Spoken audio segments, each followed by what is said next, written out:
ಓಂ ಶ್ರೀ ಗುರುಭ್ಯೋ ನಮಃ. ಹರಿಃ ಓಂ. ಓಂ ಗಣಾನಾಂ ತ್ವಾ ಗಣಪತಿಗುಂ ಹವಾಮಹೇ ಕವಿಂ ಕವೀನಾಮುಪಮಶ್ರವಸ್ತಮಂ ಜ್ಯೇಷ್ಠರಾಜಂ ಬ್ರಹ್ಮಣಾಂ ಬ್ರಹ್ಮಣಸ್ಪತ ಆನಶೃಣ್ವನ್ನೋತಿಭಿಃ ಸೀದಸಾಧನಂ. ಓಂ ಶ್ರೀ ಮಹಾಗಣಪತಯೇ ನಮಃ. ಓಂ ಭದ್ರಂ ಕರ್ಣೇಭಿಃ ಶೃಣುಯಾಮದೇವಾಃ ಭದ್ರಂ ಪಶ್ಯೇಮಾಕ್ಷಭಿರ್ಗಜತ್ರಾಃ ಸ್ಥಿರೈರಂಶ್ರವಾಃ. ಸ್ವಸ್ತಿ ನಃ ಪೂಷಾ ವಿಶ್ವವೇದಾಃ ಸ್ವಸ್ತಿ ನಸ್ತಾಕ್ಷೋ ಅರಿಷ್ಠನೇಮಿಃ ಸ್ವಸ್ತಿ ನೋ ಬೃಹಸ್ಪತಿರ್ದಧಾತು. ಓಂ ಶಾಂತಿಃ ಶಾಂತಿಃ ಶಾಂತಿಃ. ತ್ವಮೇವ ಕೇವಲಂ ಕರ್ತಾಸಿ ತ್ವಮೇವ ಕೇವಲಂ ಧರ್ತಾಸಿ ತ್ವಮೇವ ಸರ್ವಂ ಖಲ್ವಿದಂ ಬ್ರಹ್ಮಾಸಿ ತ್ವಂ ಸಾಕ್ಷಾದಾತ್ಮಾ ಹಿ ನಿತ್ಯಂ ಋತಂ ವಚ್ಮಿ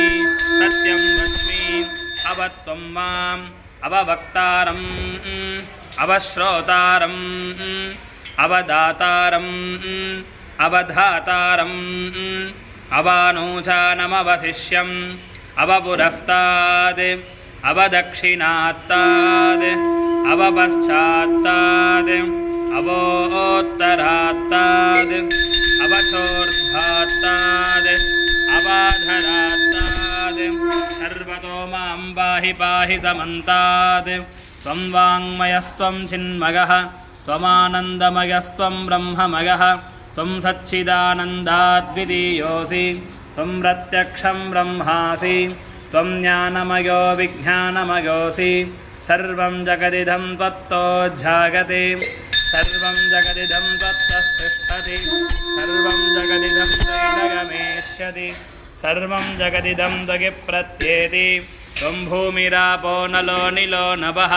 ತ್ವಂ ಚತ್ವಾರಿ ವಾಕ್ಪರಿಮಿತಾ ವದಾನಿ ತ್ವಂ ಗುಣತ್ರಯಾತೀತಃ ತ್ವಂ ದೇಹತ್ರಯಾತೀತಃ ತ್ವಂ ಕಾಲತ್ರಯಾತೀತಃ ತ್ವಂ ಮೂಲಾಧಾರೆ ಸ್ಥಿತೋऽಸಿ ನಿತ್ಯಂ ತ್ವಂ ಶಕ್ತಿತ್ರಯಾತ್ಮಕಃ ತ್ವಾಂ ಯೋಗಿನೋ ಧ್ಯಾಯಂತಿ ನಿತ್ಯಂ. ತ್ವಂ ಬ್ರಹ್ಮಾ ತ್ವಂ ವಿಷ್ಣುಸ್ತ್ವಂ ರುದ್ರಸ್ತ್ವಮಿಂದ್ರಸ್ತ್ವಮಗ್ನಿಸ್ತ್ವಂ ವಾಯುಸ್ತ್ವಂ ಸೂರ್ಯಸ್ತ್ವಂ ಚಂದ್ರಮಾ ತ್ವಂ ಬ್ರಹ್ಮಭೂರ್ಭುವಸ್ಸುವರೋ. ಘನಾಧೀಂ ಪೂರ್ವಮುಚ್ಚಾರ್ಯ ವರ್ಣಾದೀಂ ತದನಂತರಂ ಅನುಸ್ವಾರಃ ಪರಧರಃ ಅರ್ಧೇಂದುಲಸಿತಂ ತಥಾ ತಾರೇಣ ರುದ್ಧಂ.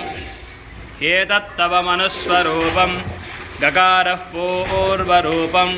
ಅಕಾರೋ ಮಧ್ಯಮರೂಪಂ ಅನುಸ್ವಾರಶ್ಚಾಂತ್ಯರೂಪಂ ಬಿಂದುರುತ್ತರರೂಪಂ. ನಾದಃ ಸಂಧಾನಂ ಸಗುಂಹಿತಾ ಸಂಧಿಃ ಸೈಷಾ ಗಣೇಶ ವಿದ್ಯಾ ಗಣಕಋಷಿಃ ನಿಸೃದ್ಗಾಯತ್ರೀ ಛಂದಃ ಶ್ರೀಮಹಾಗಣಪತಿರ್ದೇವತಾ. ಏಕದಂತಾಗ ವಿದ್ಮಹೇ ವಕ್ರತುಂಡಾಗ ಧೀಮಹಿ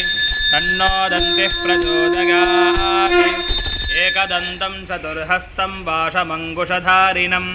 ಅಭಯಂ ವರದಂ ಹಸ್ತೆ ಬಿಭ್ರಾಣಂ ಮೂಷಿಕಧ್ವಜಂ ರಕ್ತಂ ಲಂಬೋಧರಂ ಶೂರ್ಪಕರ್ಣಕಂ ರಕ್ತವಾಸಸಂ ರಕ್ತಗಂಧಾನಲಿಪ್ತಾಂಗಂ ರಕ್ತಪುಷ್ಪೈಃ ಸುಪೂಜಿತಂ ಭಕ್ತಾನುಕಂಪಿನಂ ದೇವಂ ಜಗತ್ಕಾರಣಮಚ್ಯುತಂ. ಆವಿರ್ಭೂತಂ ಚ ಸೃಷ್ಟ್ಯಾದೋ ಪ್ರಕೃತೇಃ ಪುರುಷಾತ್ ಪರಂ ಏವಂ ಧ್ಯಾಯತಿ ಯೋ ನಿತ್ಯಂ ಸ ಯೋಗಿ ಯೋಗಿನಾಂ ವರಃ. ನಮೋ ವ್ರಾತಪದಗೆ ನಮೋ ಘನಪದಗೆ ನಮಃ ಪ್ರಮಥಪದಗೆ ನಮಸ್ತೇಯಸ್ತು ಲಂಬೋದರಾಯ ಏಕದಂತಾಯ ವಿಘ್ನವಿನಾಶಿನೇ ಶಿವಸುತಾಯ ಶ್ರೀವರದಮೂರ್ತಯೇ ನಮೋ ನಮಃ. ಏತದಥರ್ವಶಿರೋಗೋಧೀತೆ ಸ ಬ್ರಹ್ಮಭೂಯಾಯ ಕಲ್ಪತೆ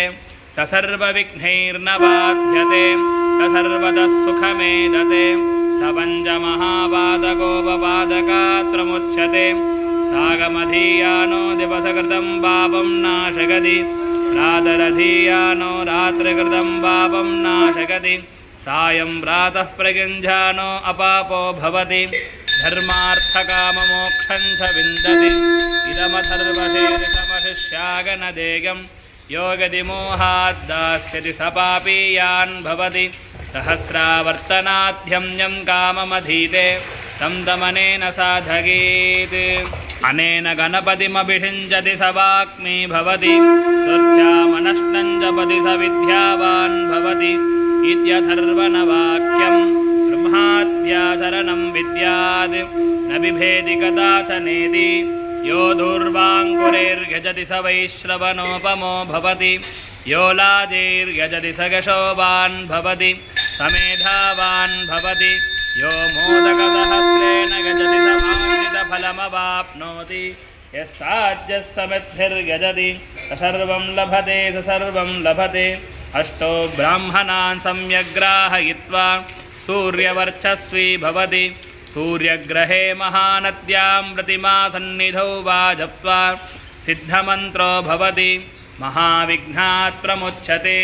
महादोषात् प्रमुच्यते महापापात् प्रमुच्यते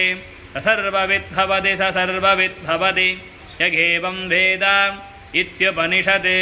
भद्रं कर्णेभिः शृणुयामदेवाः भद्रं पश्येमाक्षभिर्गजत्राः स्थिरैरङ्गैः स्तुष्टुवागुंशस्तनूभिः व्यशेम देवहितं यदायुः स्वस्ति न इन्द्रो वृद्धश्रवाः स्वस्ति नः पूषा विश्ववेदाः स्वस्ति नस्ताक्षो अरिष्ठनेमिः स्वस्ति नो बृहस्पतिर्दधातु ॐ शान्तिः शान्तिः शान्तिः व्याघ्रधर्मोत्तरीयं च वरेण्यमभगप्रदं कमण्डलवक्षसूत्राणां धारिणं शूलपाणिनं ज्वलन्तं पिङ्गलजटाशिखामुद्योतधारिणं शस्कन्धसमारूढम् उमादेहार्दधारिणम् अमृतेनाप्लुतं शान्तं दिव्यभोगसमन्वितं दिग्देवतासमायुक्तं सुरासुरनमस्कृतं नित्यं च शाश्वतं शुद्धं ध्रुवमक्षरमव्ययं सर्वव्यापिनमीशानं रुद्रं वै विश्वरूपिणम् एवं ध्यात्वा द्विजः सम्यक् ततो यजनमारभेत् प्रजनने ब्रह्मा तिष्ठतु पादयोर्विष्णुस्तिष्ठतु हस्तयोर्हरस्तिष्ठतु बाह्वोरिन्द्रस्तिष्ठतु जठरे अग्निस्तिष्ठतु हृदये शिवस्तिष्ठतु कण्ठे बसवस्तिष्ठन्तु वक्त्रे सरस्वती तिष्ठतु नासिकयोर्वागस्तिष्ठतु नयनयोश्चन्द्रादित्यो तिष्ठेताम् कर्णयोरश्विनौ तिष्ठेताम् ललाटे रुद्रास्तिष्ठन्तु मूर्ध्न्यादित्यास्तिष्ठन्तु शिरसि महादेवस्तिष्ठतु शिखायां वामदेवस्तिष्ठतु पृष्ठे पिनाकी तिष्ठतु पुरतः शूली तिष्ठतु पार्श्वयोः शिवाशङ्करो तिष्ठेतां सर्वतो वागस्तिष्ठतु ततो बहिः सर्वतोऽग्निर्ज्वालामाला परिवृतस्तिष्ठतु सर्वेष्वङ्गेषु सर्वा देवता यथा स्थानं तिष्ठन्तु मां रक्षन्तु यजमानं सह कुटुम्बं रक्षन्तु सर्वान् महाजनान् रक्षन्तु अग्निर्मे वाचश्रुतः वाक्हृदगे हृदयं मगे अहममृते आत्मा पुनरागुरागाद् पुनः प्राणः पुनरागूतमागाद् वैश्वानरो रश्मिभिर्मावृधानः अन्धत्तस्त्वमृतस्य गोपाः आराधितो मनुष्यैस्त्वं सिद्धैर्देवासुरादिभिः आराधयामि भक्त्या त्वां गृहाण महेश्वर आत्मा वहन्तु हरयः सतेतः श्वेतैरश्वैः सह केतुमद्भिः वाताजिदैर्बलवद्भिर्मनोजवैरायाहि शीघ्रं मम हव्याक सर्वो त्र्यम्बकैर्यजामहे सुगन्धिं पुष्टिवर्धनम् उर्वारुकमिव बन्धनान् मृत्योर्मुक्षीयमामृतात् गौरीमिमागसलिलानि दक्षद्येकपदी द्विपदी सा चतुष्पदी अष्टापदी नवपदी बभूवुषी सहस्राक्षरा परमे व्योमन् ॐ अस्य श्रीरुद्राध्यागप्रश्नमहामन्त्रस्य अघोरऋषिः अनुष्टुप्छन्दः सङ्कर्षणमूर्तिस्वरूपो योऽसावादित्यः परमपुरुषः सगेशरुद्रो देवता नमः शिवागीतिबीजं शिवतरागीतिशक्तिः महादेवागीतिकीलकम् श्रीसाम्ब सदाशिवप्रसादसिद्ध्यर्थे जपे विनियोगः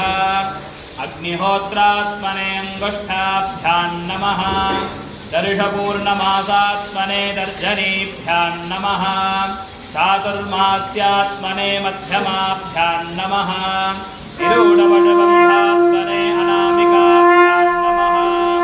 ज्योतिष्ठोमात्मने कनिष्ठिकाभ्यां नमः सर्वक्रत्वात्मने करतलकरपृष्ठाभ्यां नमः अग्निहोत्रात्मने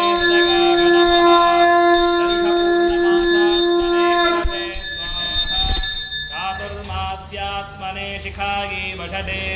निरूढवशबन्धात्मने कवचायहुं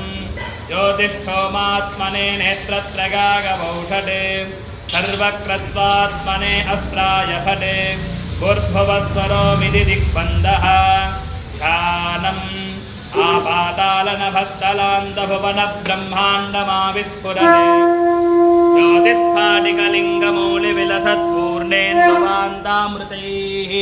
हस्तोकाप्लुतमेकमीशमनिशं रुद्रानुवाकाञ्जपन्ने ध्यागे दीप्सितसिद्धगे ध्रुवपदं विप्रोऽभिषिञ्चेच्छिवम्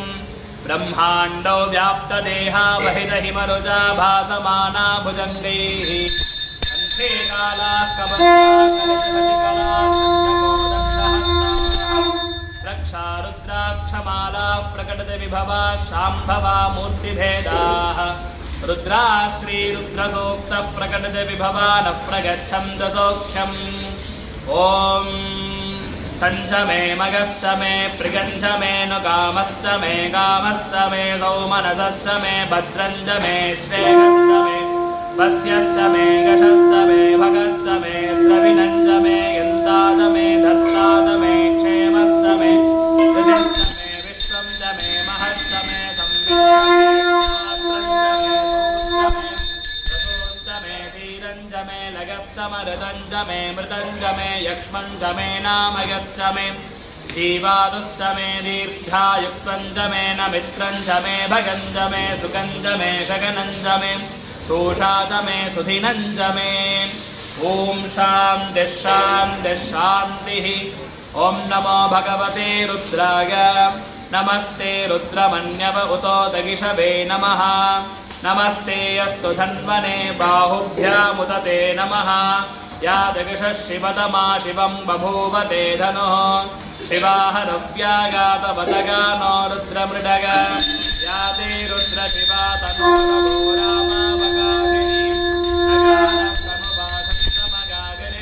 रघोरामावगाहिनीमगागिरिशन्ताभिजागशीः यामिषं गिरिशन्तहस्ते बिभर्षस्तवे शिवाङ्गिरित्रतां गुरुमाहि गुंसेः पुरुषं जगते शिवेन वचसा त्वा गिरिशाच्छा वदामसि यथा नः सर्वमिज्जगदयक्ष्मगुं सुमना असते अध्यवोदधिभक्ताः प्रथमो दैव्योऽभिषके अहीगश्च सर्वाञ्जम्भयन् सर्वाश्च यातु धान्यः असौ व्यस्ताम्र अरुणमुतमभ्रस्वमङ्गलः ये क्षेमावं रुद्रा अभितो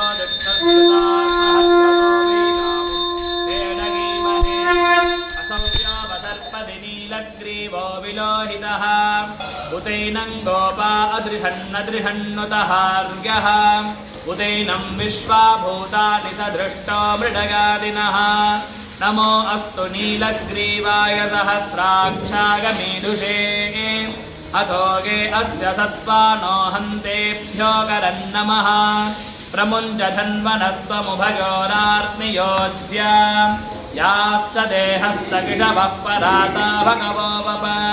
अवतत्यधनुस्त्वगुं सहस्राक्षसते सुधे विशीर्यशल्यानां मुखा शिवो नः सुमना भव विद्यं धनुः कपर्दिनो विशल्यो भानवागुम्भुत अनेधन्नस्येषव आभुरस्य निषङ्गतिः याते हेतिर्मेधुष्टमहस्ते बभूवते धनुः तगास्मान् विश्वदस्त्वमयक्ष्मगा परिभुज नमस्ते अस्त्वावधागानादतागधिष्णवे उभाभ्यामुदते नमो बाहुभ्यां तव धन्वने परिदेहन्वनो हेतिरस्मान् वृणक्तु विश्वतः अथो यशुधिस्तवारे अस्मन्निधेहितम् नमस्ते अस्तु भगवन् विश्वेश्वराग महादेवाग त्र्यम्बकाग त्रिपुरान्धकाग त्रिकालाग्निकालाय कालाग्निरुद्राय नीलकण्ठाय मृत्युञ्जयाय सर्वेश्वराय सदाशिवाय श्रीमन्महादेवाय नमः। नमो हिरण्यबाहवे सेनान्ये दिशां च पतगे नमो नमो वृक्षेभ्यो हरिकेशेभ्यः पशूनां पतगे नमो नमः पतगे नमो नमो बभ्लुषागव्याधिनेन्नानां पतगे नमो नमो हरिकेशायोपवीतिने पुष्ठानां पतगे नमो नमो भवस्य हेत्यै जगतां पतगे नमो नमो रुद्रागादधाविने क्षेत्राणां पतगे नमो नमः सूताया हन्त्या यवनानां पतगे नमो नमो रोहितागस्थपतगे वृक्षाणां पतगे नमो नमो मन्त्रिणे वाणिजाय कक्षाणां पतगे नमो नमो भुवन्तगे वारिवस्कृतायौषधीनां पतगे नमो नमः उच्चैर्घोषाय क्रन्दगते पत्तीनां पतगे नमो नमः कृत्स्नवीताय धावते सत्त्वनां पतगे नमः नमः सहमानाय निर्व्याधिन आव्याधिनीनां पतगे नमो नमः ककुभागनिषङ्गिने स्तेनानां पतगे नमो नमो निषङ्गिन इषुधिमते तस्कराणां पतगे नमो नमो वञ्चते परिवञ्चते स्तायूनां पतगे नमो नमो निचेरवे परिचरागारण्यानां पतगे नमो नमः श्रीकाविभ्यो जिगागुंसभ्यो मुष्मतां पतगे नमो नमो सिमभ्यो नक्तञ्जलभ्यः प्रगृन्दानां पतगे नमो नमः उष्णीषिणे गिरिधराय कुलुञ्जानां पतगे नमो नमः इषुमद्भ्यो धन्वाविभ्यश्च वो नमो नमः आतन्वानेभ्यः प्रतिदधानेभ्यश्च वो नमो नमः आगच्छद्भ्यो विदृतभ्यश्च वो नमो नमोऽस्यद्भ्यो विद्यद्भ्यश्च वो नमो नमः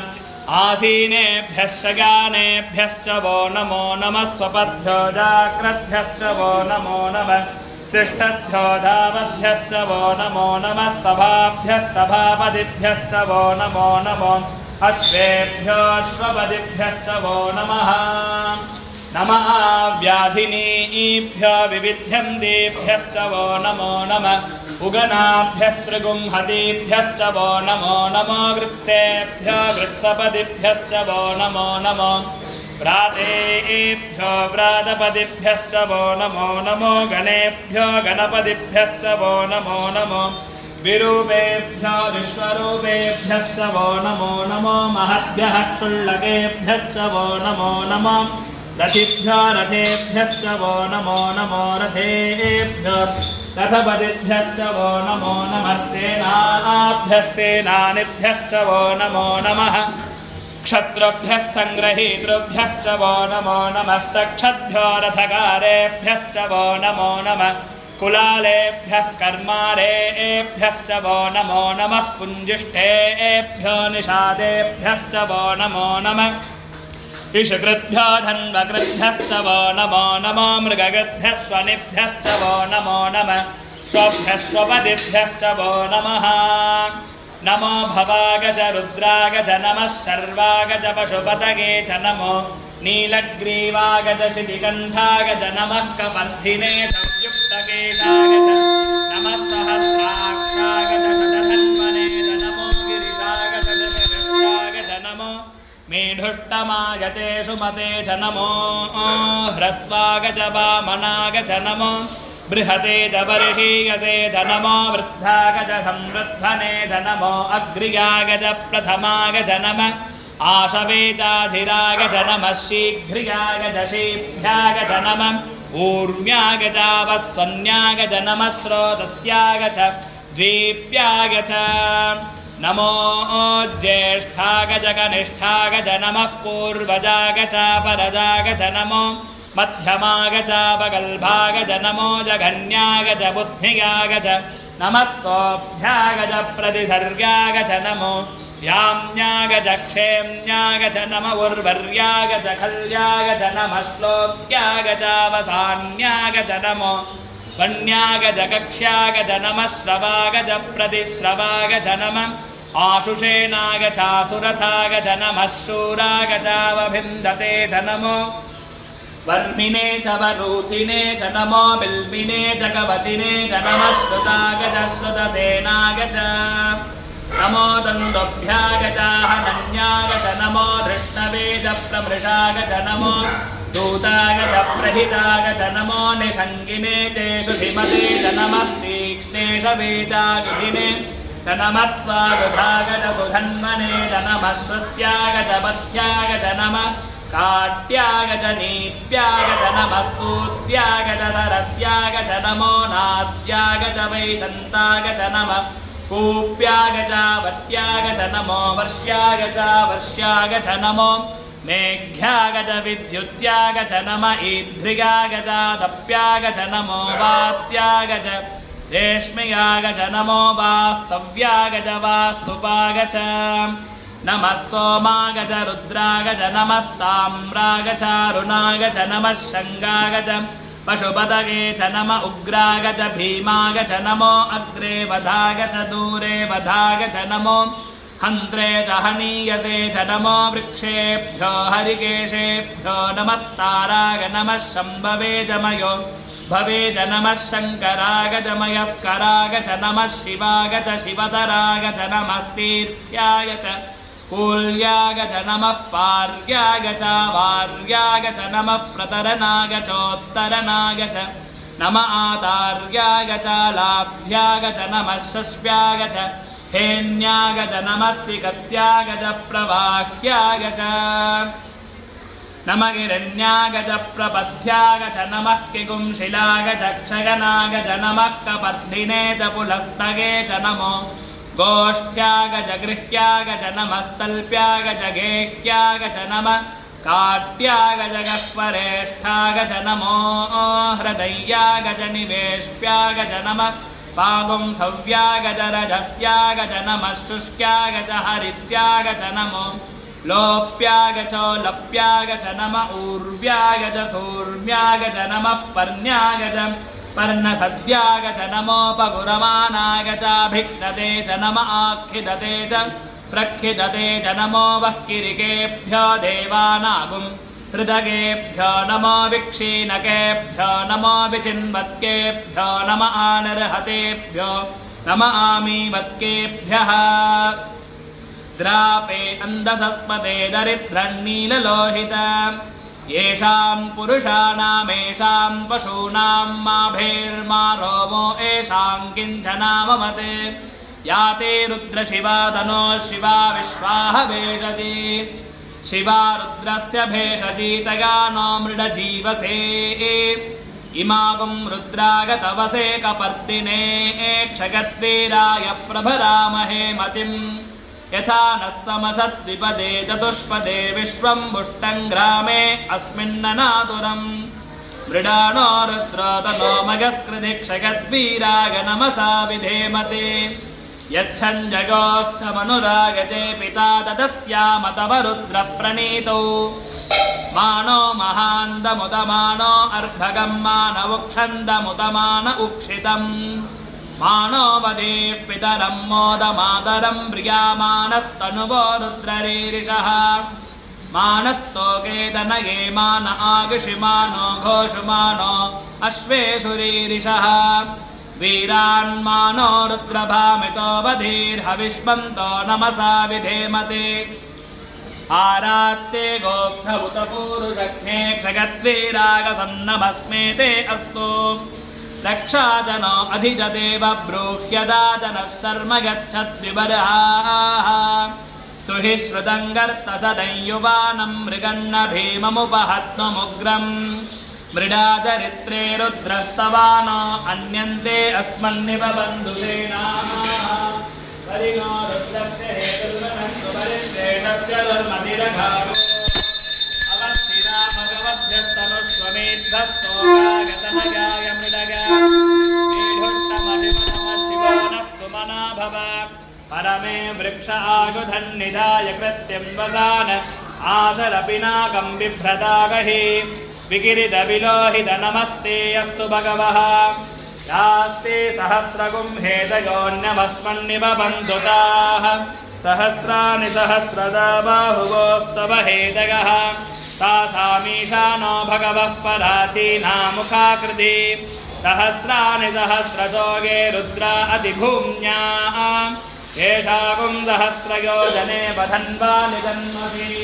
अस्मिन् महत्यन्नमेन्दरिक्षे भवाधि नीलग्रीवास्य दिगन्धाः सर्वा अधः क्षमाचराः नीलग्रीवास्य दिगन्धादिवकुं रुद्रा उपसृताः ये वृक्षेषु हस्पिञ्जरा नीलग्रीवा विलोहिताः ये भूतानामधिपतयो विशिखासः कवर्दिनः ये अन्नेषु विविध्यन्ति पात्रेषु विपतो जनान्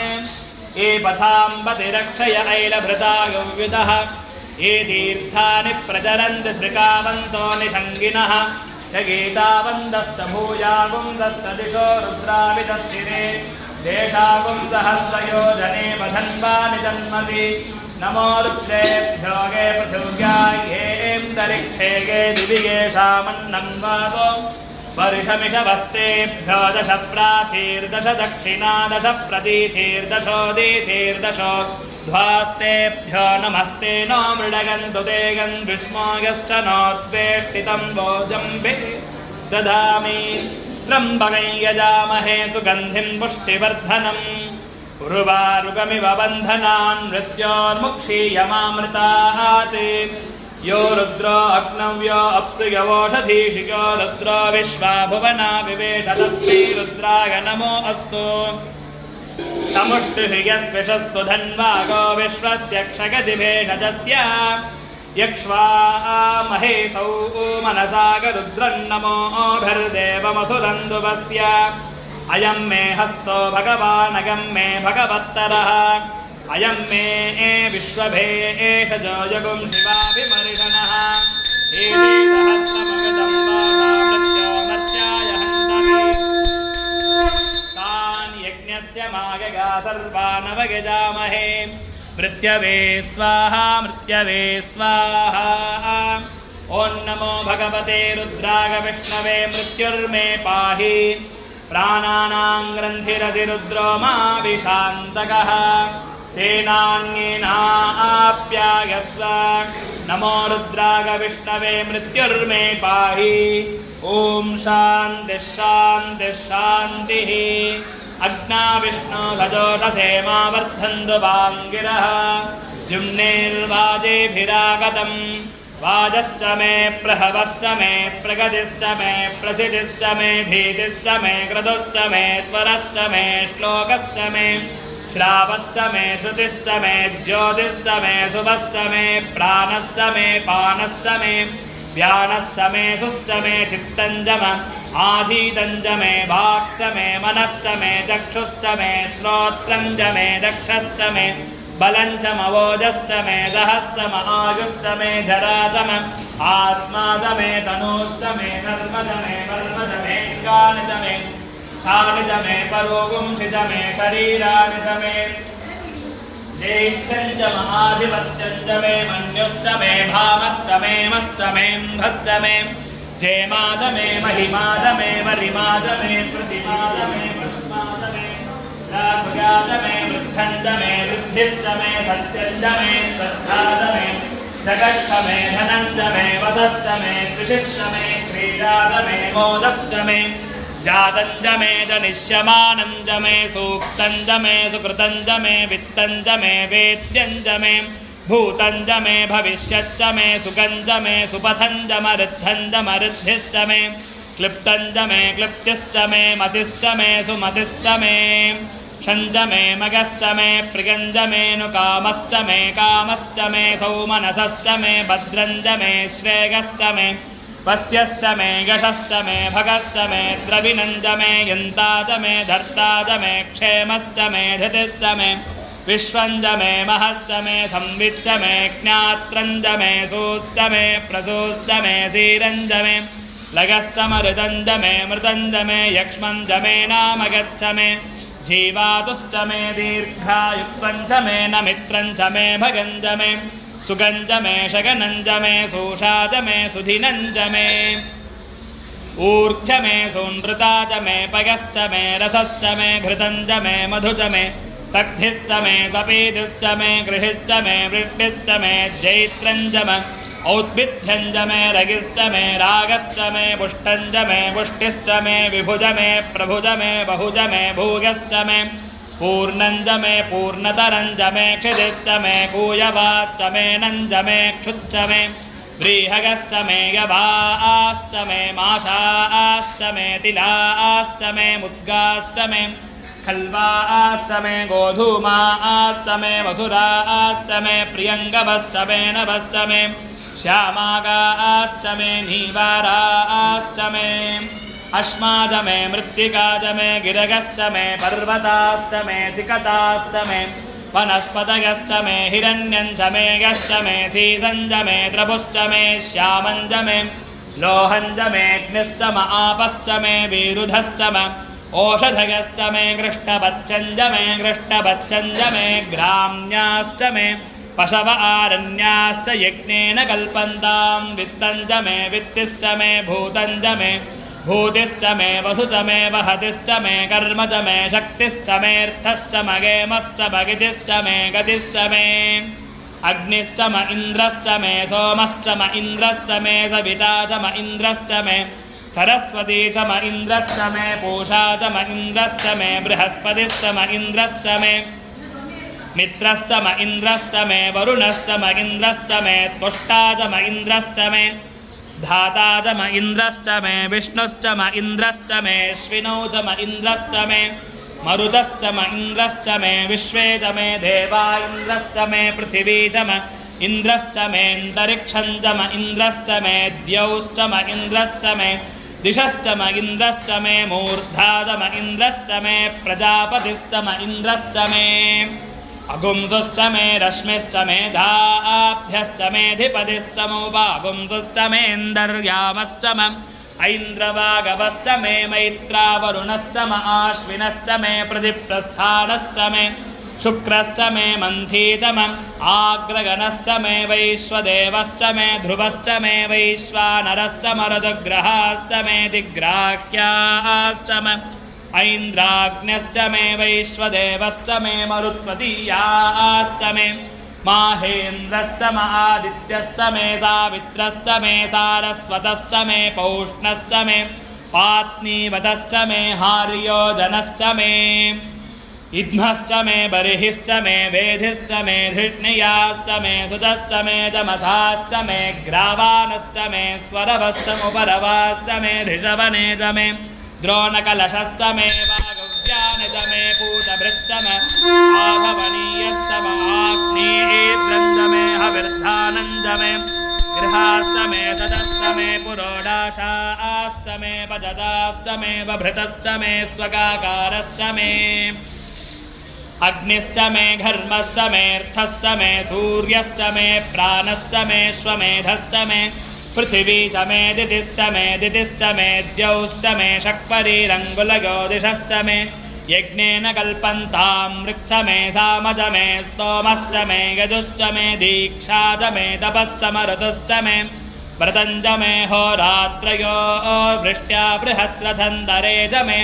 यज्ञेन कल्पेताम् गर्भाश्च मे वत्साश्च मे द्रविश्च मे त्रवी च मे दित्यवाच्च मे दित्यौही च मे पञ्चाविश्च मे वञ्चावी च मे त्रिवत्सश्च मे त्रिवत्सा च मे दुर्यवाच्च मे दुर्यौही च मे पष्ठवाच्च मे पष्टौही च म वुक्षा च मे वशाश्च म ऋषभश्च मे वेहश्च मे नध्वां च मे धेनुश्च म आयुर्यज्ञेन कल्पतां प्राणो यज्ञेन कल्पतां अपानो यज्ञेन कल्पतां ध्यानो यज्ञेन कल्पतां चक्षुर्यज्ञेन कल्पतां श्रोत्रं यज्ञेन कल्पतां मनो यज्ञेन कल्पतां वाक् यज्ञेन कल्पताम् आत्मा यज्ञेन कल्पतां यज्ञो यज्ञेन कल्पताम् एका च मे त्रिस्रश्च मे पञ्च च मे सप्त च मे नव च मे एकादश च मे त्रयोदश च मे पञ्चदश च मे सप्तदश च मे नवदश च मे एकविगुंसतिश्च मे त्रयो विगुंसतिश्च मे पञ्चविगुंसतिश्च मे सप्तविगुंसतिश्च मे नवविगुंसतिश्च मे एकत्रिगुंसश्च मे त्रयस्त्रिगुंसश्च मे चतस्रश्च मे अष्टौ च मे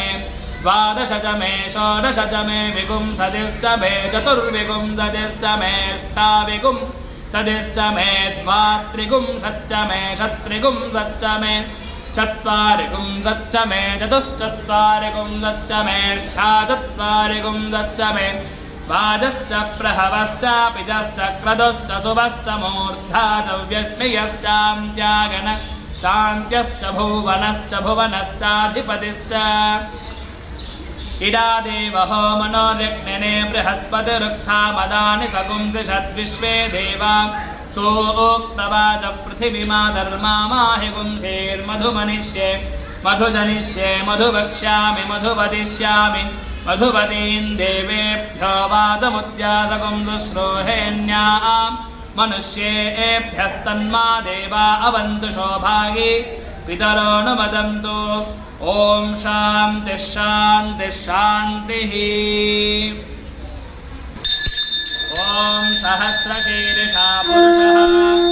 सहस्राक्षः सहस्रपात् स भूमिं विश्वतो वृत्वा अत्यतिष्ठद्दशाङ्गुलम् पुरुषगेवेदगुं सर्वम् यद्भूतं यच्च भव्यम् उतामृतत्वस्येषानः यदन्नेनातिरोहति एतावानस्य महिमा अथोऽज्यायागश्च पूरुषः पादोऽस्य विश्वाभूतानि त्रिपादस्यामृतं दिवि त्रिपादोऽर्धबुधैत्पुरुषः पादोऽस्येह भवात् पुनः ततो विश्वं व्यक्रामते शासनानशने अभि तस्मात् विराड जायत विराजो अधिपूरुषः स जातो अत्यरिच्छत पश्चात् भूमिमथो पुरः यत्पुरुषेण हविषा देवा यज्ञमतन्वत वसन्तो अस्यासीदाज्यम् ग्रीष्मगिध्मः शरद्धविः सप्तास्यासन् परिधगः त्रिसप्तसमिधः कृताः देवा यद्यज्ञं तन्वानाः अबध्नन् पुरुषं पशुं तैयज्ञं बर्हिषि प्रोक्षन् पुरुषं जातमग्रतः तेन देवा अगजन्त साध्या ऋषयश्चगे तस्मात् यज्ञात् सर्वहुतः संवृतं वृषदाज्यं पशुगस्तागश्चक्रे वागव्यान् आरण्यान् ग्राम्याश्चगे तस्मात् यज्ञात् सर्वहुतः ऋचः सामानि जग्निरे छन्दागुंसि जग्निरे तस्मात् यजुस्तस्मादजायत तस्मादत्वा अजायन्त एकेशो भयादतः गावो हजग्निरे तस्मात् यत्पुरुषं जददुः कल्पयन् मुखङ्गिमस्य कौ बाहो कावोरूपादावच्छेदे ब्राह्मणोऽस्य मुखमासीत् बाहुराजन्यः कृतः ऊरूददस्य यद्वैश्यः पद्भ्यागुं शूद्रो अजायत चन्द्रमा मनसो जातः चक्षोः सूर्यो अजायत मुखादिन्द्रश्चाग्निश्च प्राणाद्वायुरजायत नाभ्या आसीदन्तरिक्षं शीर्ष्णोद्यौ समवर्तत पद्भ्यां भूमिर्दिशः श्रोत्रात् तथा लोकागुम् अकल्पयन्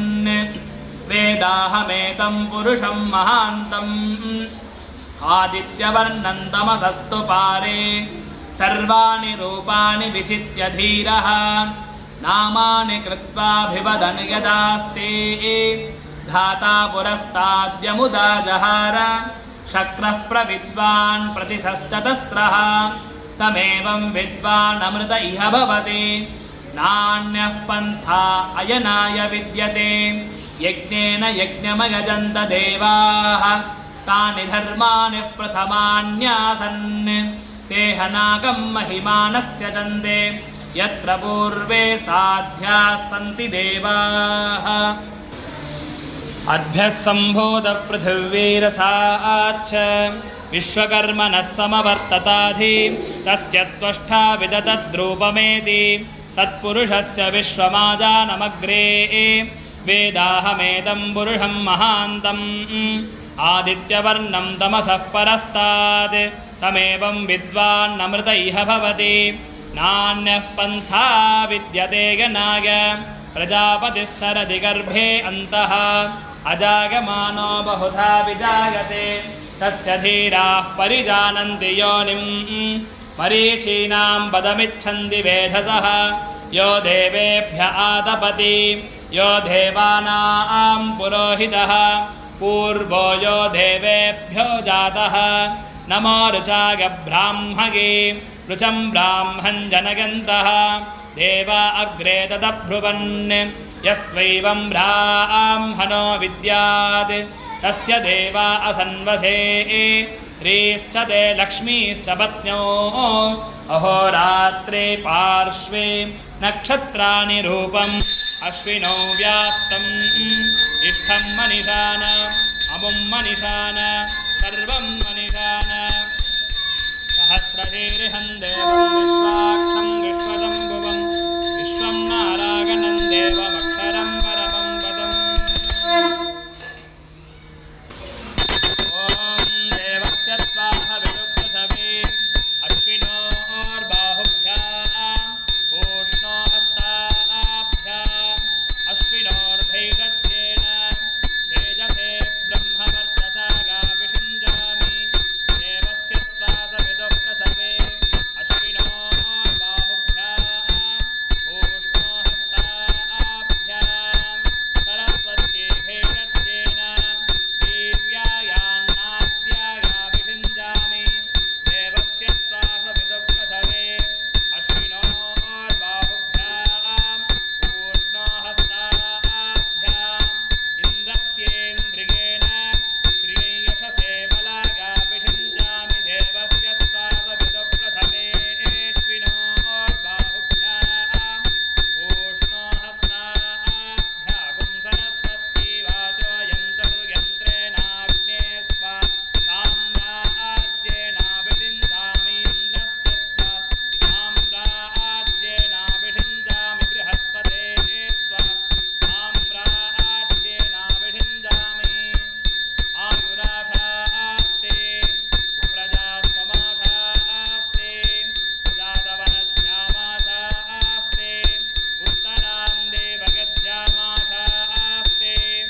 भूयो हविष्करनमाशास्ते दिव्यं धामाशास्ते विश्वं मृगमाशास्ते यदनेन हविषाशास्ते तदस्या तद्धृत्यात् तदस्मै देवारासन्ता द्रुपदा दिवेन्मुमुचानः स्विन्नस्नास्त्वीमलादिव भूतं पवित्रेणेवाध्यम् आपष्कुन्धन्तु मैनसः ऊर्ध्ववस्तु वो ॐ शान्तिः शान्तिः शान्तिः तत्संयोराधीमहे गातुं यज्ञाय गातुं यज्ञपदगे दैवी स्वस्तिरस्तु नः स्वस्तिर्मानुषेभ्यः ऊर्ध्वं जिघातु भेषजं षण्णो अस्तु द्विपदे सञ्चतुष्पदे ॐ शान्तिः शान्तिः शान्तिः हर हर नमः पार्वतीपतगे हर हर महादेव தென்னாடுடைய சிவனே போற்றி எந்நாட்டவர்க்கும் இறைவா போற்றி மாத்ருभ्यो नमः सप्रदसभां मे गोपाः एतदभ्याः सभासतः आनिन्द्रियावदकुरु सर्वमागरुपादताम् अहेर्बुद्धयमन्त्रं मे गोपाः यमृषगस्तेर्विदा